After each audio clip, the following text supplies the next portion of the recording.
Howdy, y'all. So here's some hard truths about these award show things. So I am nobody's happier for Bonnie Raitt than I am because I've been listening to her for, 40 years. Yeah, but she also has won 13 Grammys before, I think. I can't remember. And so, people are losing their minds. But as I mentioned on someone else's page yesterday, this type of thing's been going on for quite some time. Does anybody remember Herbie Hancock winning Album of the Year in 1998 for the Joni Letters? And people were like, wait a second, what?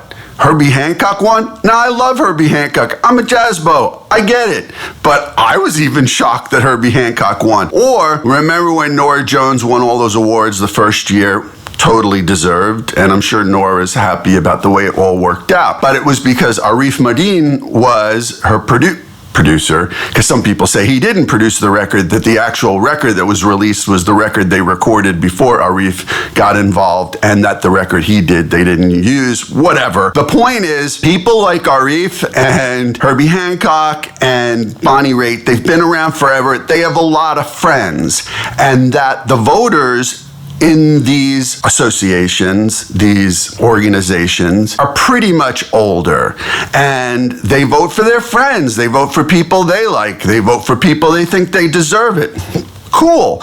But that's the way this all works. But there's also some inequity going on here, and let me explain. So, there's this Oscar controversy over this woman who's nominated for a Best Actress award that hardly anybody knows about, and Viola Davis and a few other women got, squeezed out because of it. And it turned out that there was this email campaign, but they're not going to do anything about it, even though it's against Academy rules. They're just going to let it slide, and they're going to smack the people on the wrists who sent out the emails, famous people who voted for this other woman. Now, this other woman may deserve it. I don't know. I think Viola Davis and a few of the others are pretty damn good, too. Here's where the inequity happens. I know for a fact that this happened in the NARAS Grammy voting several years ago. A friend of mine won a Grammy with this type of activity. His publicist put out an email to everybody saying, vote for us, vote for us, vote for us. That publicist was also part of the project. That project got nominated. That project won a Grammy. And the publicist was never held to account for sending out all these emails. But every year, there was several years ago, this woman, Linda Chorney, got nominated for an Americana Grammy. The Americana Association didn't even recognize her. Now, I don't care, okay? They can do whatever they want.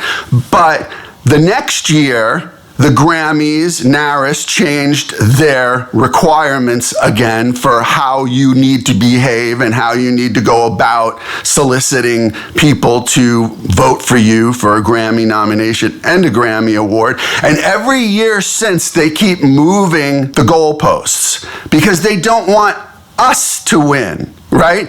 Because the old timers, the people who have been there forever and have been voting for their friends for 40 frickin' years, doesn't matter. They're going to keep voting for their people, and predominantly they're the ones that get counted. And they keep moving the goalposts for independent artists. So like this woman, Linda Chorney, who I don't know, I don't want to even judge the music. That's not why I'm here.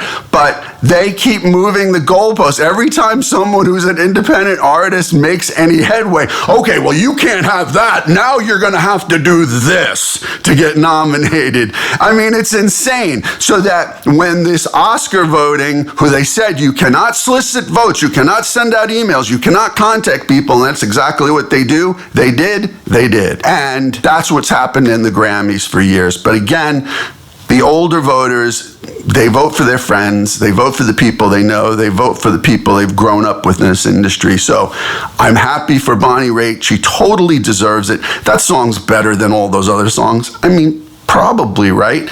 But you're really fighting an extremely uphill battle with these committees. Now, I will say that NARAS does the Music Cares, and that's totally worth it because it's helped many, many musicians. I don't vote anymore because of the way they keep treating independent artists. I just finally bailed after 30 years and said no.